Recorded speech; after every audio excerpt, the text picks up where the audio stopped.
kayo? Yes! Sarap magmahal. Simulan muna natin sa ano bang nakita mo kay Ashley, Ron? Yeah. The first time I saw her, nablanko yung isip ko. Paano na blanco? Parang I can't think. Hindi ako mapag-isip. Tapos bumibilis yung tibok ng puso ko with no apparent reason. And then that's it. Wait lang, saan ba kayo unang nagkita? Ano bang scenario to? Para mas na-imagine namin. Nagkita kami first time na official nung orientation ng clubs. Actually, we have very different version of when we saw each other. Parang ako, una ko siya nakita sa computer lab. Siya naman, una niya ako nakita nung August 20th. May date? Alam niyo yung date? Yeah. Matandain ka sa date? Oo. Naku, mamaya tatanungin kita. Tapos, paano mo nanligaw? Paano nag-start? Paano mo siya in-approach? In-approach ko siya nung August and then I added her. And then after a month, saka lang ako nag-message sa kanya. Nag-reply ako sa story niya. Nag-post kasi siya ng book sa Instagram and then I asked, anong title niyan? Doon pala kumukuha ng atapang yung mga lalaki. Okay, and then after ko mag-message na ganun, exam kasi namin on that day, it's 2 a.m. So nag-review kami, tapos tinanong ko siya, tapos ka na ba mag-aral?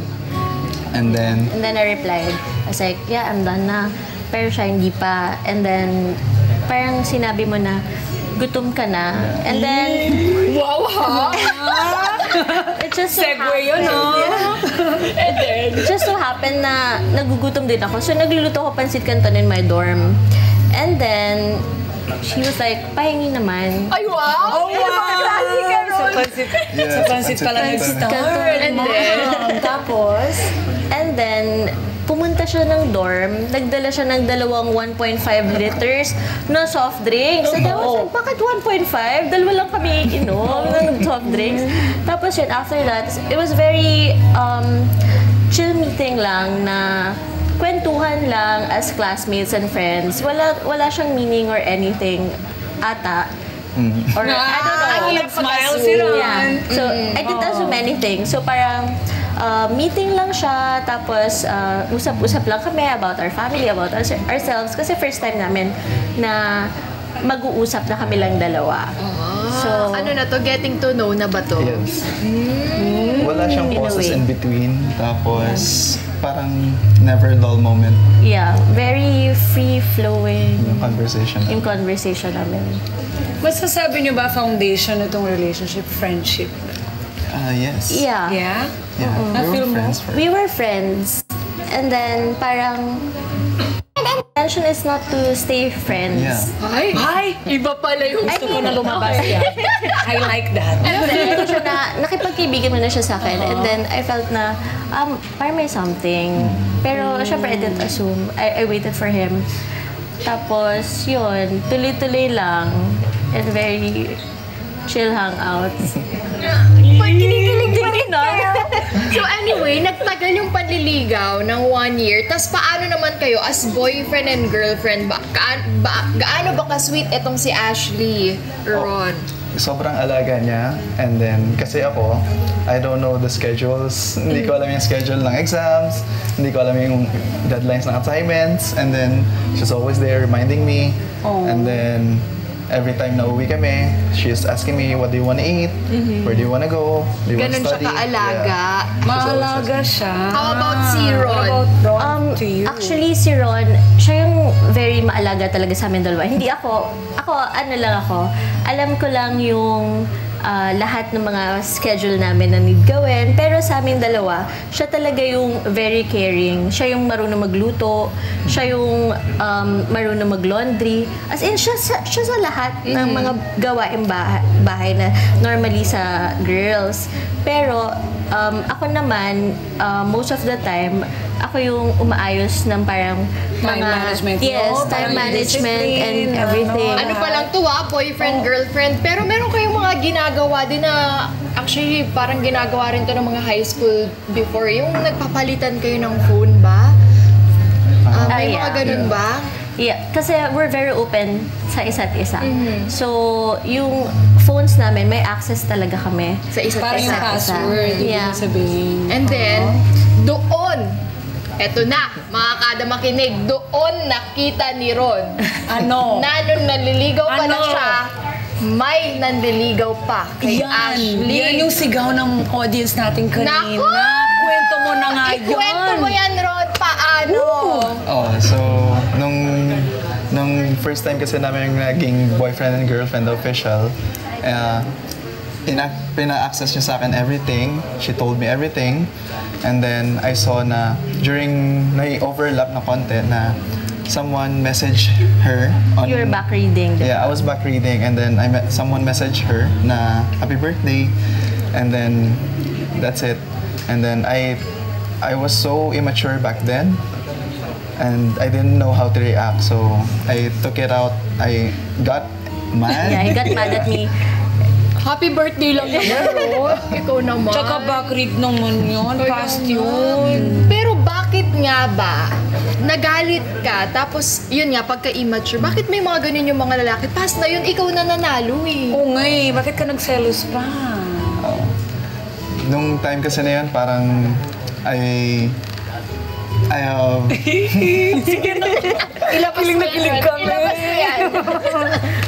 Nung time kasi na yun, I haven't been into a serious and not toxic relationship until I met her. Nung time na yan. So, sa kanya ko lang na-realize na, ay, ganito pala yung hindi toxic na Healthy relationship. relationship. So, ikaw naman, Ashley, anong naramdaman mo nung, ano ba no, nagalit? Paano ba nagalit si Ron? Yeah, he was mad. And syempre, tampo siya. And di niya ako kinakausap. So, I knew na kailangan may gawin ako on my part. Kasi kami na nun eh. And then, I was very sad kapag hindi kami magkasama. Kasi lagi siya yung kasama ko every day since we're classmates nga in med school. So, meron na kami routine. Na every day sunduin niya ako sa dorm ko and then sabay kami mag-breakfast. And then, nung nangyari yun, parang nawala yung routine namin. Siyempre, nami-miss ko. So, I had to take a step forward and suyuin siya. Paano? To win him back, diba? Paano yung pagsusuyo na yan, Ashley? Turuan mo kami lahat. I went to his dorm and then I brought his favorite food.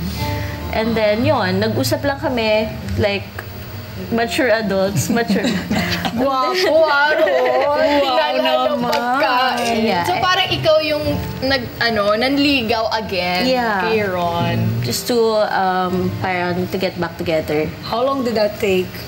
Actually, one day lang. One day lang.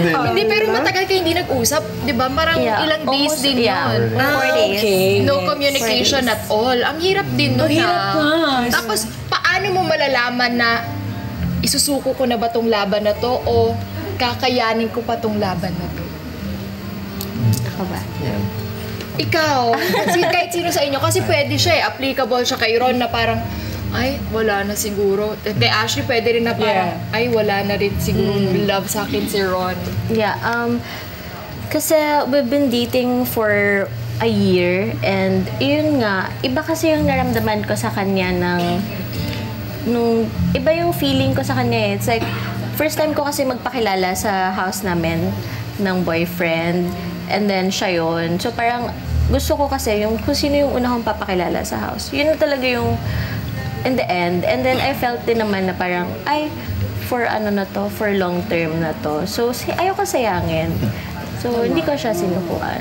Pag pangarap mo talaga, hindi mo susukuan. Ilalaban mo hanggang sa dulo. Ikaw ba, Ron? Bakit inilaban mo pa hanggang sa dulo? The same thing I felt nung first time ko siya nakita. Nung pumunta siya, and then the feeling still the same. Nawala pa rin nablangko yung isip ko. Ay, nakakakilig. Tapos, kumakabog yung dibdib ko kahit ako yung galit. Ako pa rin yung nafe-feel na it's worth it. It's gonna be worth it. Then, yung time na yan.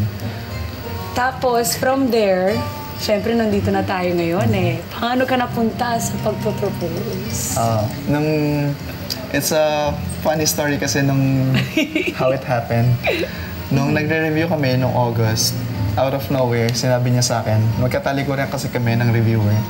So, bigla siyang gumano. Sabi niya, magpakasal na kaya tayo? And then sabi niya, ganun, if we pass, magpakasal na kaya tayo? Sabi ko, napatigil ako. Sabi ko, I was thinking about it. Nung 2020 pa, that's why I composed something, my vow, on my notes, but I haven't read it sa kanya nung time na yon. Pero iniisip ko na siya nung 2020 pa lang. I just don't have the capability pa nun. Kilig ako! Nag-goosebumps Pero ito yung yung nakakatuwang part nung nagre-ready na siya for proposal. Ikuwento mo nga sa amin, Ashley, kung ano yung exciting part dun sa proposal na yun? Yun, although, yun nga, napag-usapan namin nung August na what if magpakasal na kami after passing the boards, nag-propose, may plano pa din pala siyang mag-propose. And then what's funny is, yung emails kasi namin, nakalagay siya sa phone ko lahat. And then, may nag-notify na parang reservation. And then, may mga kinakausap siyang photographers. And then, was like, ano to? And then, hindi ko na lang sinabi sa kanya na, ay, alam ko na. Inintay ko na lang. And then, after that, I was like, Han, I actually knew na. Parang, Paano yung feeling na yun? Nung, di ba pinakita natin kanina sa video di ba? So, anong pakiramdam nun nung nakita mo, ay, eto na siguro yung araw na yun? actually, iba pa din yung feeling. Kahit alam mo na actually mangyayari. Parang pag nandun ka na, wala, nabablank yung isip mo. Yung parang happy ka lang, kahit alam mo mangyayari na siya. Parang, wala, masaya lang talaga. Question lang, did you act like kunwari hindi mo alam? Medyo. Siyempre, ayaw mo sila happiness ng partner mo Di ba, nag-prepare. So, dyan, nag-acting ka pa ba dyan? O sinasabi mo na sa kanya, alam ko to. Ay, nag-acting pa ako dyan. Kailan mo sinabi sa kanya na, alam ko na to? Nung right after namin umalis dito sa site na to yan, sinabi ko na sa kanya na, ay, alam ko na, Hana, yung plan mo. Ano pakiramdam nun, Ron? Nung nalaman niya, sabi ko, okay lang, at least you said yes. Yun naman yung importante. Di ba? Palakpakan naman natin yung kanilang love story. Hi, mga ka-Net 25. This is Emma Tiglao. For more Kada Umaga updates, just click the subscribe button and follow us on Net25 social media pages at Net25 TV and at Net25 Entertainment Facebook page.